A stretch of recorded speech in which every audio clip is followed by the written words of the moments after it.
Shalom Bracha, que le bon Dieu protège, vous donne la santé, la joie, la prospérité.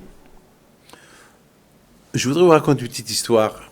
Il y avait une fois, vous savez, à la campagne, il y a comment ça s'appelle, il y a des chariots, des chevaux, pas de voiture.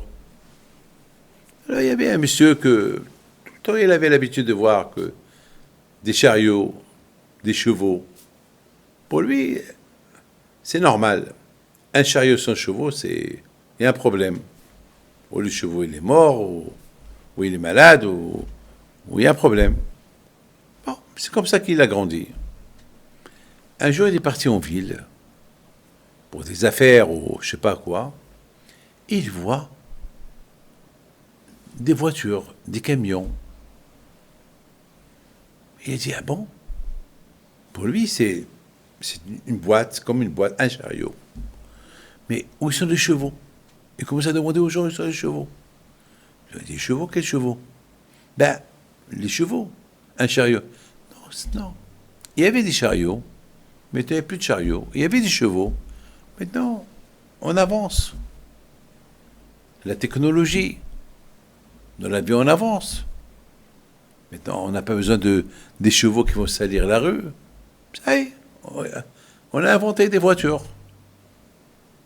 Il y a des carrosseries, des carrosses à moteur. C'est fini les chevaux. Ma vie à moi, David Pinto, je me rappelle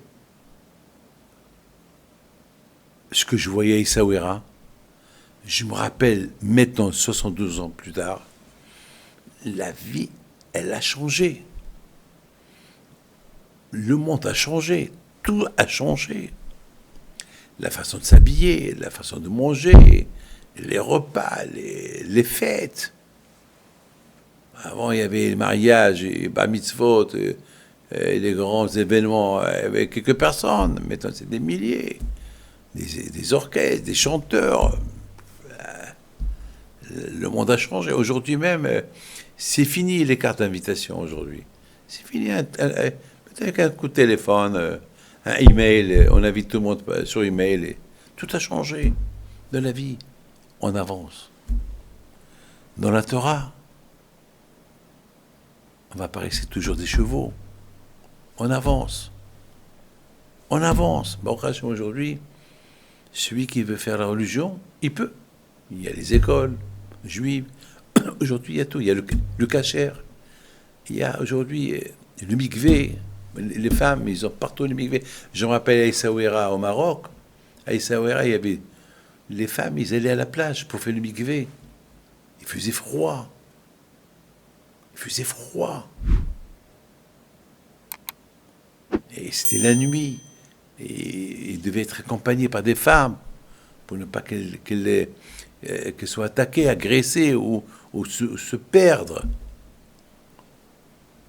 Il y avait 1 ou 2 mikvés, c'est tout ce qu'il y avait à Essaouira. Aujourd'hui, il y a un ara. Mais je vous donne la parole d'honneur. J'ai vu au Maroc des mikvés pour femmes. Ça m'a fait peur. J'ai dit, comment les femmes se sont trompées ici? Ça fait peur. J'ai vu un mikvé à Inesgan, au Maroc. C'est de la folie. Je ne sais pas comment les femmes, ils sont descendus là-bas. Et pourtant, les femmes, ils allaient là-bas. Mais comment ils ont fait? C'était risqué. C'était vraiment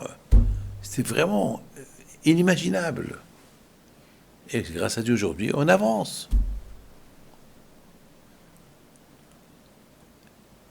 On raconte que le père du rabbi de Lubavitch, dans sa ville, là où le mikvé de sa ville, c'était vraiment dangereux de descendre dans son mikvé là. Et pourtant, on n'a jamais entendu qu'une femme s'est blessée dans ce mikvé là. On n'a jamais entendu qu'une femme, elle est morte dans ce mikvé là. Parce que il y a des miracles. Aujourd'hui, Baruch Hashem, les mikvés d'aujourd'hui, ils sont number one, first class. Dans la vie, on avance.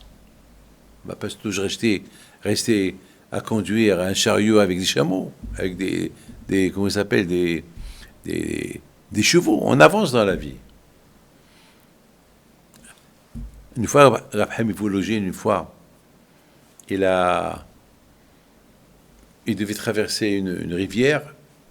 Et dans un endroit, il a dit, merci Hachem que tu m'as fait un miracle. Ils lui ont dit, mais pourquoi? Quel miracle? Jamais tu es passé par là. Il leur a dit, non, je suis jamais passé par là. Mais la mère de mon rabbin, elle est passée par là.